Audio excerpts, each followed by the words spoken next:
Hello बच्चों, let's read the question. Assertion and reason पर based है ये क्वेश्चन और इसका रेफरेंस मिलता है हमें 12th NCERT part 2 page number 429 पर। सो बच्चों, क्वेश्चन में एजर्शन में गिवन है Balmer series lies in the visible region of electromagnetic spectrum and the reason says for Balmer series 1 by lambda equals to r 1 by 2 square minus 1 by n square within bracket where n equals to 3, 4, 5 and so on, and wavelength of visible light ranges from 3800 angstrom to 7200 angstrom. So बच्चों, सबसे पहले हम देखेंगे कि बामर series is the second series of the electromagnetic spectrum and ये लाई करती है visible region में या फिर और किसी रीजन में। इसके लिए हम लोग इसको मैथमेटिकली चेक करते हैं with the help of Rydberg's formula for ले लेते हैं हाइड्रोजन एटम। सो बच्चों, फॉर्मूला जब हम अप्लाई करेंगे this is 1 by lambda equals to r, क्योंकि हाइड्रोजन एटम के लिए एटॉमिक नंबर Z1 होता है। So within bracket 1 by p square minus 1 by n square, let this be equation number 1, जहां p है हमारे पास में lower quantum number and n is the higher quantum number, जहां से इलेक्ट्रॉन ट्रांजिशन बनाएगा p ऑर्बिट के ऊपर। अब बच्चों, सबसे पहले हम लेंगे the testing of this expression mathematically for maximum wavelength। तो मैक्सिमम वेवलेंथ के लिए हमें p की वैल्यू तो 2 ही मिलेगी, क्योंकि जब भी हम बामर सीरीज की बात करेंगे जंपिंग सेकेंड ऑर्बिट पर ही होगी। और कहाँ से होगी बच्चों? किसी भी हायर ऑर्बिट से। बट मैक्सिमम वेवलेंथ के लिए ये ट्रांजिशन आएगा थर्ड ऑर्बिट से।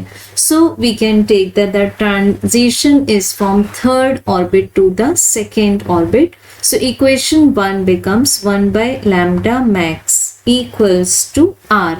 R means Rydberg's constant की वैल्यू SI यूनिट में है 1.09 multiplied by 10 to the power 7 multiplied by 1 by 2 square minus 1 by 3 square.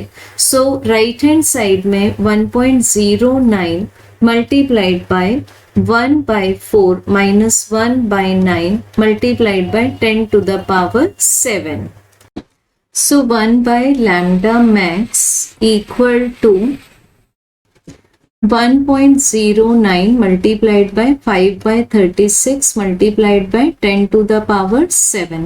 So बच्चों, हमें मिलेगा lambda max equal to 36 divided by 5.45 multiplied by 10 to the power -7 in metre.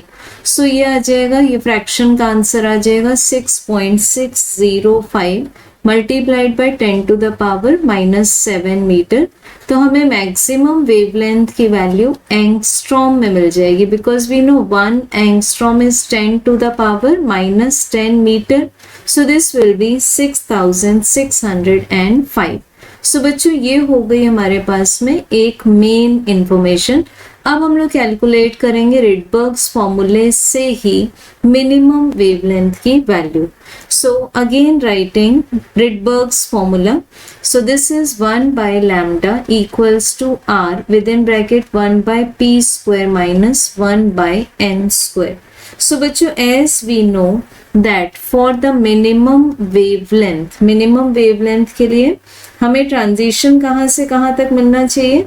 It should be from infinite to second orbit. So this is 1 by lambda min equals to r. p के place पर put करेंगे 2, so this is 1 by 2 square. n के place पर infinity, so infinity square is infinity, so this term will be 0. So 1 by lambda min equals to आ जाएगा r divided by 4. r की value 1.09 multiplied by 10 to the power 7.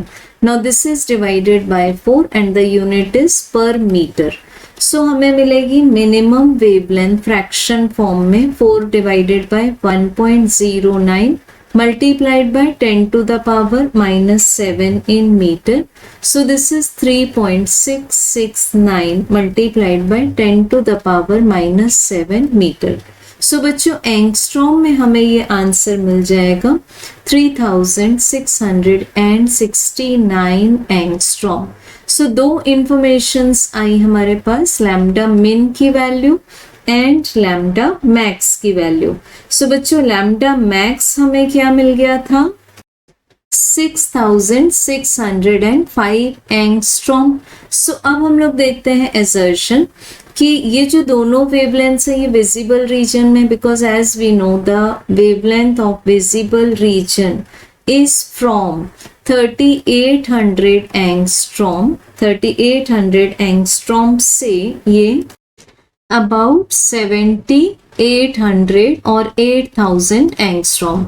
सो ये जो हमारे पास दोनों values हैं वो इस रेंज में लाई करती हैं. सो हम बोल सकते हैं assertion is true. As well as हम लोगों ने ये जो मैथमेटिकल एक्सप्रेशंस डील किए हैं those are with the help of reason itself.